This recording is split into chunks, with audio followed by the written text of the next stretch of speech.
किसी का लीडर तो कहता है कि मेरी उसकी बंदूक के नाली पे मैं हूं,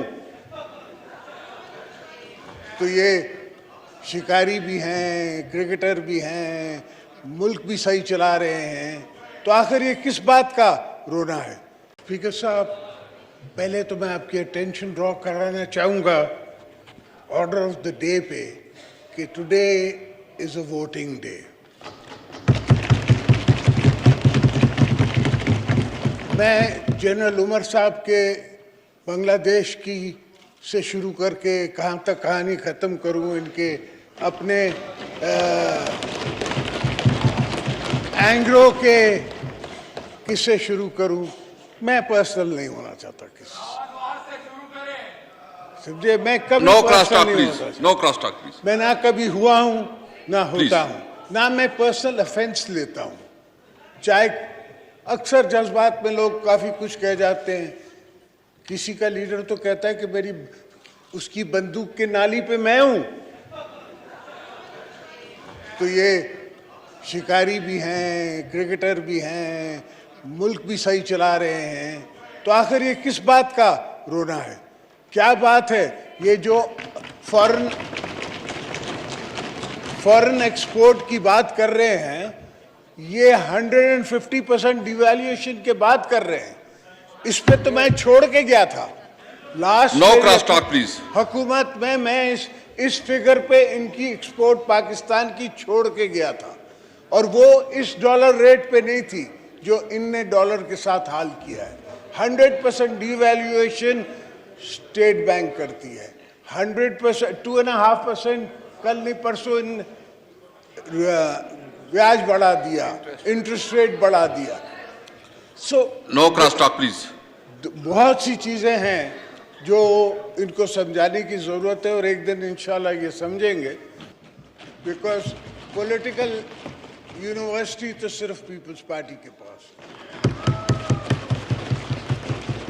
इनके यहाँ काफ़ी हमारे स्टूडेंट्स बैठे हुए हैं जो हमारी यूनिवर्सिटी से गए हुए हैं, इंशाल्लाह वो एक दिन वापस आ जाएंगे।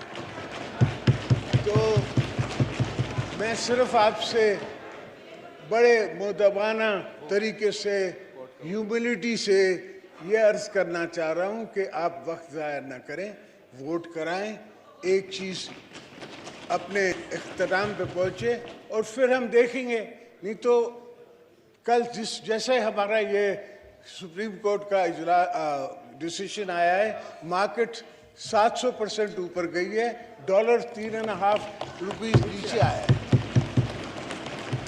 इनको तो नज़र नहीं आता क्योंकि इनको परवाह नहीं है।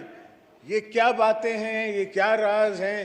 किसी दिन कभी मैंने आर्टिकल लिख दिया या किताब लिख दी तो फिर उसमें ये सारी बातें मैं करूँगा। और फिलहाल मैं सिर्फ आपसे ये अर्ज़ कर रहा हूँ कि vote vote vote and nothing but vote. कल को मैं नहीं चाहता जी असद महमूद साहब। सर, कल को मैं नहीं चाहता हूँ जी प्लीज कि हम आपके खिलाफ भी सुप्रीम कोर्ट में जाएं और कहें कि जी स्पीकर ने वोट नहीं करवाया, कोर्ट की जो है वो तौहीन की है। मैं नहीं चाहता। सियासत है, पाकिस्तान में रहना है, ताल्लुकात भी रखने हैं और ताल्लुकात बना के रखने हैं, ये नहीं कि ख़राब करके रखने। सवाए एक शख्स के हम हर पॉलिटिकल फोर्सेज से बैठ सकते हैं, मिल सकते हैं, बात की जा सकती है। इनके अंदर बैठे हैं दोस्त जिनसे मैं बात कर सकता हूँ, मगर पाकिस्तान की बेहतरी के लिए। सो प्लीज़ ये इजाज़त दें, वोट कराएं, इस महले को ख़त्म करें, इस माहौल को ख़त्म करें, आगे बढ़ें ताकि पाकिस्तान की बेहतरी करा सकें। Thank you. एक चीज़ मैं जरदारी साहब ये क्लियर करूं कि बिल्कुल मैं सुप्रीम कोर्ट का जो डिसीजन है उसको ट्रू स्पिरिट के साथ इम्प्लीमेंट करूंगा और उसके ऊपर अमल दवारा करूँगी। जी असद महमूद साहब प्लीज़। बिस्मिल्लाहिर्रहमानिर्रहीम नहमदुहु व नुसल्ली अला रसूलिहिल करीम अम्मा बाद। शुक्रिया जनाब स्पीकर। आज अपोजिशन जिन्होंने अदम एतमाद जमा किया है, तहरीक इंसाफ के वज़ीर आज़म के ख़िलाफ़, आपसे मुतालबा करते हैं कि वोट करें। आप कहते हैं कि मैं सुप्रीम कोर्ट के स्पिरिट के मुताबिक फ़ैसला करूंगा। अभी तक आप मुबहम बात कर रहे हैं, आप वजाहत नहीं कर रहे, क्योंकि 3 अप्रैल को भी डिप्टी स्पीकर की उस रूलिंग के खिलाफ सुप्रीम कोर्ट में खिलाफ था, कानून और कवायद व ज़वाबित के खिलाफ था। हमने सुप्रीम कोर्ट पार्लियामान का वो आईनी वापस दिलवाया इन मेंबरान को जो इस मुल्क के दस्तूर ने उसको दिया है। आपने 3 अप्रैल को भी खत का बहाना बनाया और उस खत की बुनियाद पर खारिज किया। आपका वज़ीर आज़म रिकॉर्डेड वीडियो उसके सामने आई कि वो आपके ऑर्डर से पहले, रूलिंग से पहले ही असम्बली तहलील करने की एडवाइस सदर को कर चुका था। हमने उसके खिलाफ कानूनी, आज आप फिर उसके खिलाफ आवाज खड़ा करना चाहते हैं।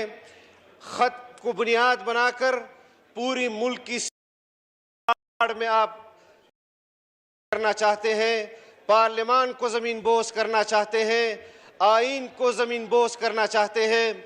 आप बताएं मुझे कि जब आपको अपोजिशन लीडर ने अवामी प्रेस कॉन्फ्रेंस के जरिए कहा कि आप खत पार्लियामान में पेश करें, अदम एतमाद जमा हो चुका था, क्यों आपने उस वक्त पार्लियामान में जमा नहीं किया?